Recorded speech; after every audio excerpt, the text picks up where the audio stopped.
Ta femme, c'est comme les 5 fruits et légumes par jour. Quand elle ramène sa fraise, tu lui fous une pêche en pleine poire, elle tombe dans les pommes, et en se relevant, elle a la banane.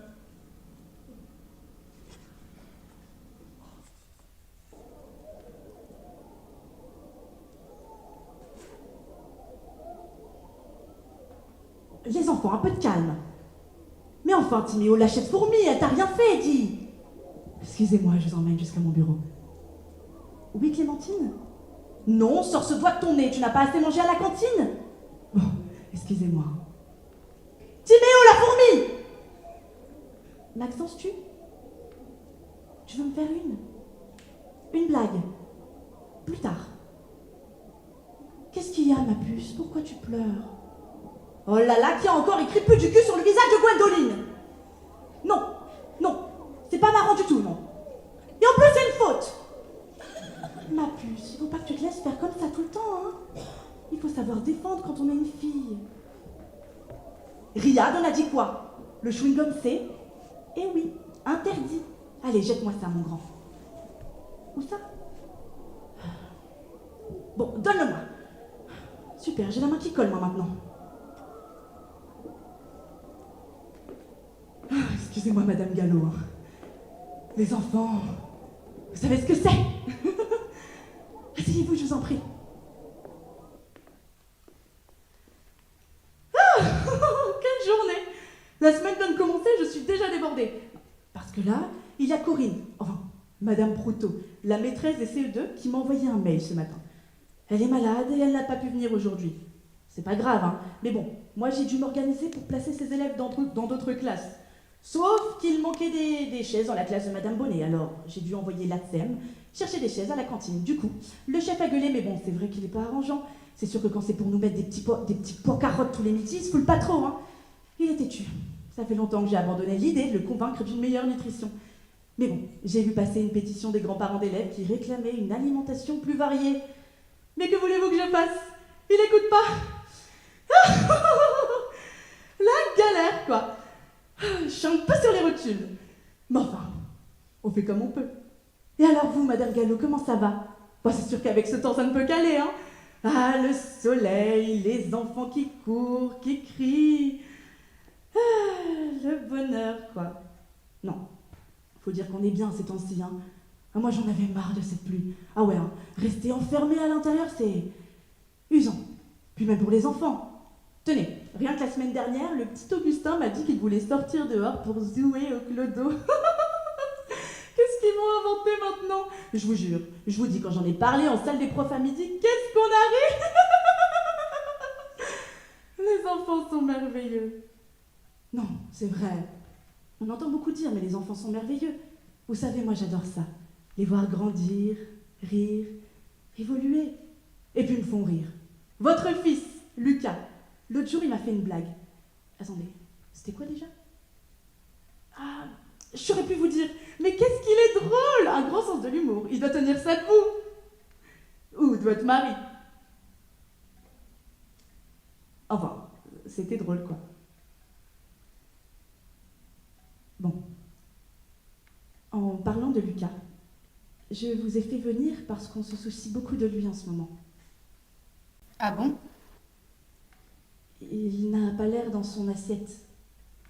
Il ne sort plus jouer avec ses camarades. Il reste dans son coin. Il ne veut plus faire les activités en classe. Ah bon? Est-ce que vous avez remarqué un comportement inhabituel chez lui ces derniers temps? Non. Vous en êtes sûr? Enfin si, maintenant que vous le dites, si. Enfin, il est plus fatigué, il demande à se coucher plus tôt le soir. Et il n'y a pas eu de changement ces derniers temps? Non. Pas de déménagement? Non. De changement de chambre? Non. Tout va bien chez vous? Oui. Avec vous? Oui. Le papa? Oui.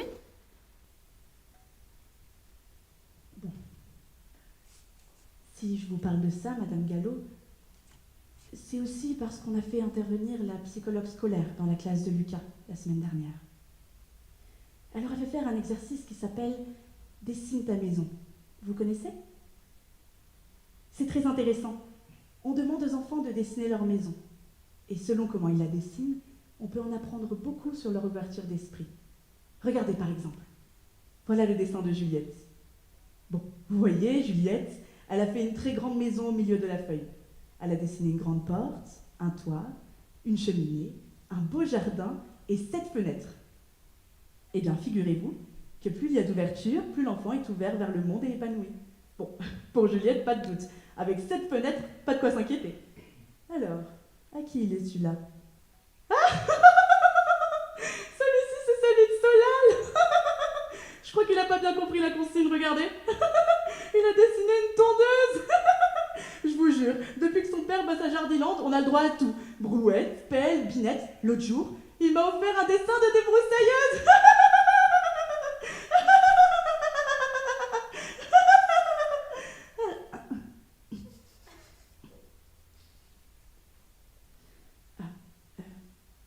Voilà le dessin de Lucas. Bon alors, vous voyez, Lucas, il a dessiné une toute petite maison en haut à droite. Il n'a pas mis de fenêtre, il n'y a pas de porte non plus. Alors, on ne sait pas trop comment on peut entrer, ou sortir d'ailleurs.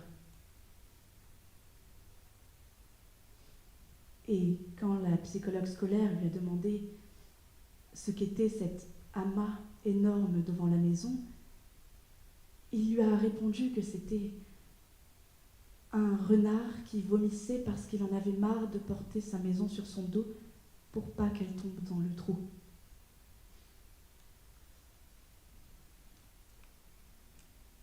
Vous savez, Madame Gallo,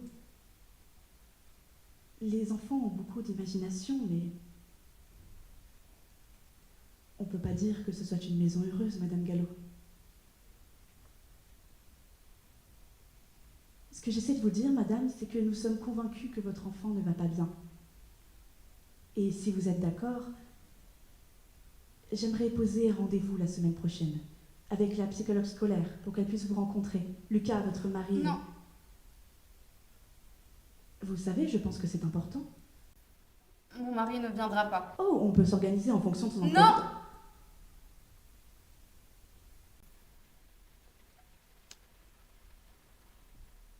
Mon mari ne viendra pas. Alors, j'essaie juste de comprendre. C'est parce qu'il ne peut pas ou parce qu'il ne veut pas?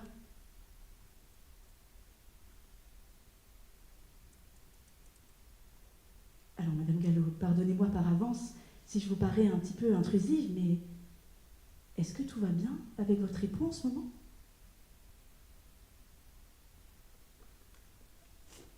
Alors, il faut que vous compreniez, Madame, que moi, je ne suis pas du tout là pour vous accabler ou pour vous juger.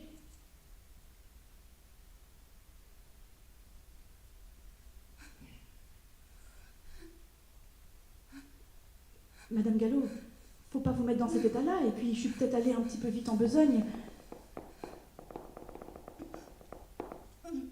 Madame Gallo? Est-ce que tout va bien? Madame Gallo, qu'est-ce qui se passe?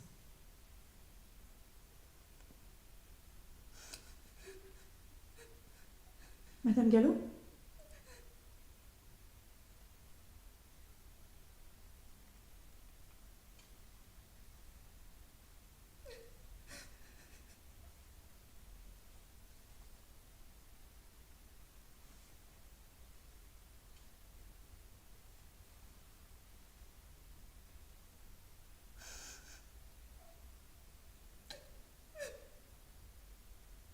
Qu'est-ce qui vous a fait ça, Madame Gallo? C'est votre époux qui vous a fait ça?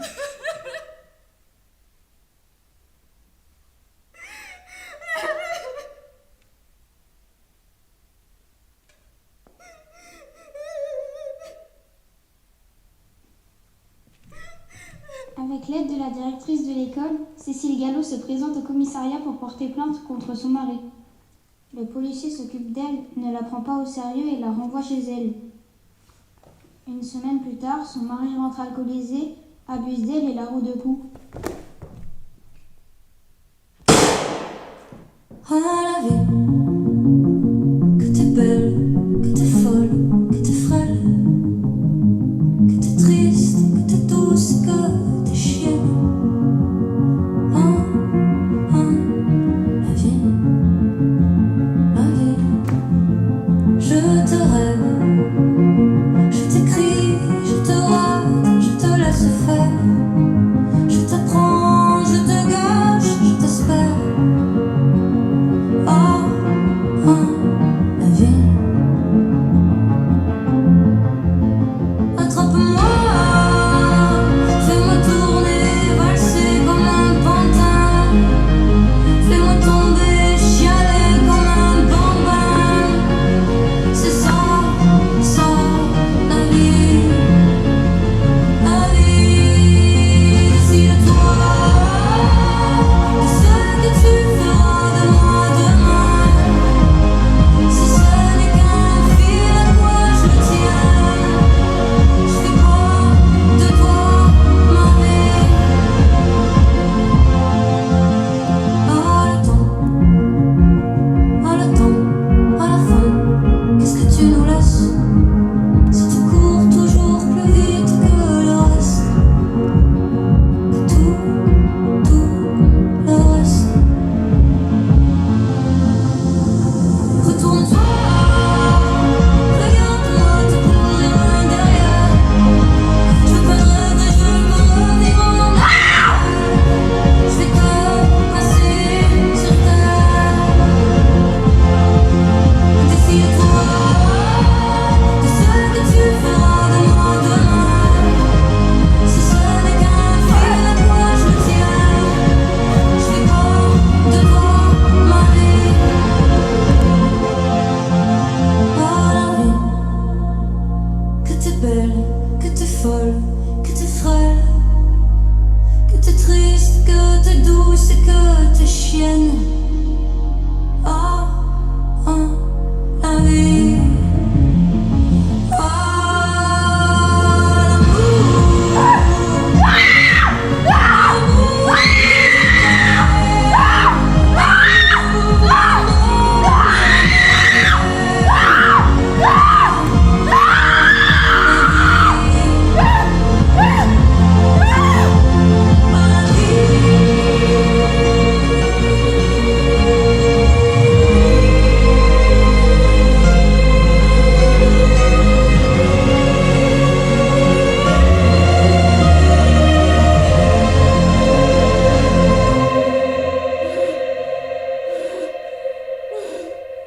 Le 10 mai 2025, Cécile Gallo tue son mari par légitime défense.